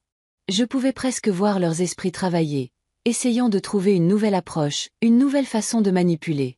Maman, a finalement dit Elliot. Nous voulons juste être une famille, comme avant. Non, Elliot, ai-je dit fermement. Ce ne sera pas comme avant. Avant, j'étais un distributeur de billets pour vous, pas une personne. Vous m'utilisiez, me manquiez de respect, me considériez comme un fardeau. Je ne laisserai plus cela se reproduire. Tiphaine s'est levée, clairement prête à partir. Viens, Elliot. C'est clair qu'elle ne nous aidera pas. Grand-mère, a dit soudainement Perle, me regardant dans les yeux pour la première fois de toute la conversation. Je ne savais vraiment pas qu'on te traitait si mal. Je suis désolée. J'ai été touchée par ces paroles. Peut-être y avait-il plus de sincérité en elle que chez ses parents. Je te pardonne, Perle, ai-je dit doucement. Et je serais heureuse si tu voulais venir me rendre visite. Nous pourrions passer du temps ensemble, comme avant, quand tu étais petite. Elle a hoché la tête, et dans ses yeux, j'ai vu une lueur de l'enfant que j'avais autrefois connu et aimé. Je veux rester avec grand-mère, a dit soudainement Orion, se serrant plus fort contre moi. Je peux rester. Tiphaine et Elliot se sont regardés, clairement mécontents de cette tournure des événements. Pas ce soir, mon cœur, ai-je dit en lui caressant la tête. Mais tu peux venir quand tu veux. Nous ferons des biscuits, jouerons aux échecs, lirons des livres, tout ce que tu voudras. Nous devrions y aller, a dit Tiphaine en se dirigeant vers la porte. Les enfants, on y va. Elliot est resté assis, me regardant avec une expression que je ne pouvais pas tout à fait cerner. Déception, regret, colère. Maman, a-t-il dit doucement. Tu ne vas vraiment pas nous aider? Pas même un peu? Ce qu'il voulait. Tu vas le regretter, a-t-il dit doucement. Quand tu seras vieille et malade et qu'il n'y aura personne pour s'occuper de toi. Peut-être, ai-je répondu calmement. Mais tu sais quoi? Je préférerais être seule qu'avec des gens qui ne me voient que comme un portefeuille. Ils sont partis. Tiphaine en tête, suivi de Perle, puis d'Elliot, et enfin d'Orion, qui s'est retourné sur le seuil pour me faire un signe de la main. J'ai fermé la porte et je suis retournée dans le salon. Mon cœur battait la chamade, mais je me sentais étrangement calme. J'avais fait ce que j'avais à faire. Je m'étais défendue, j'avais fixé des limites, j'avais refusé d'être la victime commode de quelqu'un. Je suis allée à la fenêtre et je les ai regardés monter dans la vieille voiture d'Elliot, si différente du SUV de luxe qu'il conduisait auparavant. Peut-être avait-il vraiment des difficultés. Peut-être luttait-il vraiment pour survivre dans un monde où il n'y avait plus de flux d'argent infini d'une mère et grand-mère généreuse. Mais c'était leur lutte, leur vie, leur choix. J'avais la mienne.